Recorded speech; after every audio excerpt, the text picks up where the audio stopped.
আসসালামু আলাইকুম প্রিয় দর্শক শ্রোতা, আপনারা দেশ এবং দেশের বাইরে থেকে যারা আমার ভিডিও দেখতেছেন সবাইকে জানাই বিএস টিভির পক্ষ থেকে শুভেচ্ছা এবং সুস্বাগতম। প্রিয় দর্শক শ্রোতা, খুব শীঘ্রই ইরান এক বিশাল বিজয় উদযাপন করতে যাচ্ছে। আর আমেরিকার পতন তো শুরু হয়ে গেছিল সেই দিনই, যেদিন অন্যায়ভাবে ইরানের উপর চাপিয়ে দেওয়া হয়েছিল যুদ্ধ, এবং যে যুদ্ধ দিয়ে আমেরিকা মনে করছিল যে ইরানকে শেষ করে দেবে। আজকে সেই আমেরিকার পতন হয়ে গেছে অলরেডি। আমেরিকার পাতা ফাঁদে আমেরিকায় পড়ে গেছে। ইরানকে চেয়েছিল যেভাবে তারা ধ্বংস করতে, সেটা পারে নাই। আমেরিকা মনে করেছিল যে একটা সপ্তাহের ভিতরে বা তারা আক্রমণ করবে, যে আক্রমণে ইরান তছনছ হয়ে যাবে, বিশেষ করে শীর্ষস্থানীয় নেতৃবৃন্দদের হত্যা। এগুলা করতে পারলে আমেরিকা হয়তো বিজয় অর্জন করতে পারবে, এটা হয়তো ভেবেছিল। কিন্তু তারা জানে না যে আসলে ইসলামী বিপ্লব যখন হয়েছে, এরপর থেকে ইসলামী ধারায় যেসব দেশগুলা চলে বা ইসলামী রাজনীতি যেখানে চলে, সেখানে নেতা আগে থেকেই নির্বাচন করা থাকে। তারা ভেবেছিল হয়তো ইমাম খোমেনিকে হত্যা করতে পারলে বা আইআরজিসির প্রধান এদেরকে যদি হত্যা করা যায়, তাহলে হয়তো ইরান ব্যাকফুটে চলে যাবে। কিন্তু এখন দেখা যাচ্ছে আমেরিকা এবং ইসরায়েল, তাদের জারদ সন্তান ইসরায়েল, এরা দুজনই ব্যাকফুটে চলে গেছে। বিশেষ করে ইরান যে খেলা দেখাচ্ছে, অনেকেই এটা বলে থাকে যে এটা ইরান এখন টি-20 খেলতেছে। অর্থাৎ অনেকে যে বিশ্লেষণটা করতে গিয়ে যখন বলে যে ইরান ক্রিকেটের ভাষায় যে কথাটা বলা হয়, যেটা ইরানকে বলা হচ্ছে টি-20 খেলার কথা, আসলে এই ধারণাটা সম্পূর্ণ ভুল। ইরান টি-20 খেলতেছে না, ইরান আনলিমিটেড টেস্ট খেলতেছে। প্রথম স্কেলে যখন বোলিং একাধারে বল করে, তখন স্বাভাবিকভাবেই ব্যাটিং সেটা রক্ষণাত্মক ভাবে খেলার চেষ্টা করে, উইকেটের থেকে খেলার চেষ্টা করে, এবং সেটা দীর্ঘমেয়াদী খেলতে হবে সেটা মাথায় রেখেই খেলে। তো সেই ক্ষেত্রে ইরান সেই কাজটাই করেছে, দীর্ঘমেয়াদী যুদ্ধ করার জন্য।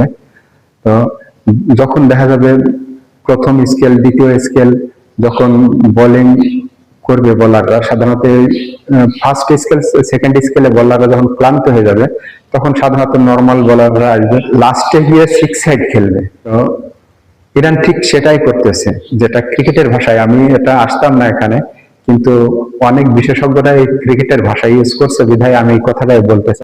আনলিমিটেড যখন টেস্ট চলতেছে, সেই ক্ষেত্রে ইরান একের পর এক জাদু দেখাইতেছে। এখন ইসরায়েল এবং আমেরিকার যে অস্ত্র ভান্ডার শেষের পথে, এখন কিন্তু তারা আর ইরানকে প্রতিরোধ করতে পারছে না। ইরান যে হামলাগুলা করতেছে, সেই হামলা তারা ঠেকাতে পারছে না। যার কারণে প্রথম পর্যায়ে ইরান ছোট ছোট খুবই কম দামের ড্রোন দিয়ে আক্রমণ করেছিল, আর সেই ছোট্ট একটা ড্রোনকে তারা ঠেকাতে গিয়ে লক্ষ লক্ষ ডলারের মিসাইল তারা ব্যবহার করে। মিসাইল দিয়ে ছোট একটা $20,000 একটা শাহেদ ড্রোনকে ভূপাতিত করতে গিয়ে 5টা থেকে 7টা পর্যন্ত তাদের মিসাইল ছুটতে হয়েছে। এভাবে একের পর এক তারা ধ্বংস হয়ে গেছে অর্থনৈতিক ভাবে। তাদের যে গর্বের আয়রন ডোম, তা তাদের রক্ষা করতে পারেনি।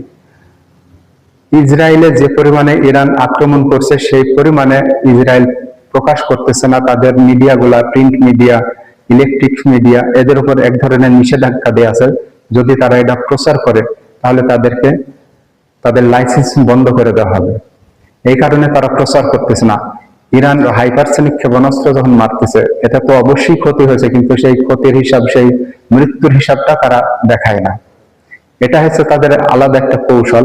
আর ইরানের এটা বিভিন্ন মিডিয়ায় প্রকাশ হয়, তাই সেটা সাধারণ মানুষ জানতে পারছে। এর ভিতরে ট্রাম্প কাকু এবং আরবের প্রিন্স সালমানের সাথে বেশ কথা কাটাকাটি চলতেছে।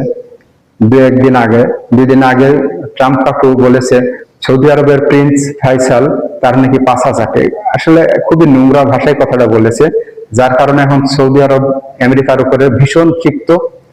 এখন সৌদি আরব এবং আমেরিকার ভিতরে বড় ধরনের একটা মন কষাকষি এবং এদের ভিতরে দ্বন্দ্ব শুরু হয়ে গেছে। যার কারণে হয়তো এক সময় দেখা যাবে যে আমেরিকাকে আস্তে আস্তে মধ্যপ্রাচ্য ছেড়ে চলে যেতে হবে। মধ্যপ্রাচ্য ছেড়ে যদি আমেরিকা চলে যায়, যেহেতু সৌদি আরব পাকিস্তানের সাথে একটা চুক্তি করে রেখেছে, প্রতিরক্ষা চুক্তি যেহেতু আছে, সেই ক্ষেত্রে হয়তো ওই জায়গাগুলো পাকিস্তান অবস্থান নেবে সেই জায়গাগুলো নিয়ে।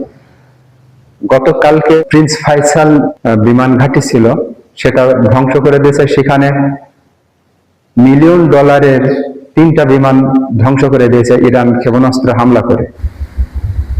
আমেরিকা এখন পরাজয়ের লজ্জা নিয়ে যে পালাবে সেই পথ তারা খুঁজে পাচ্ছে না, কোথায় মুখ লুকাবে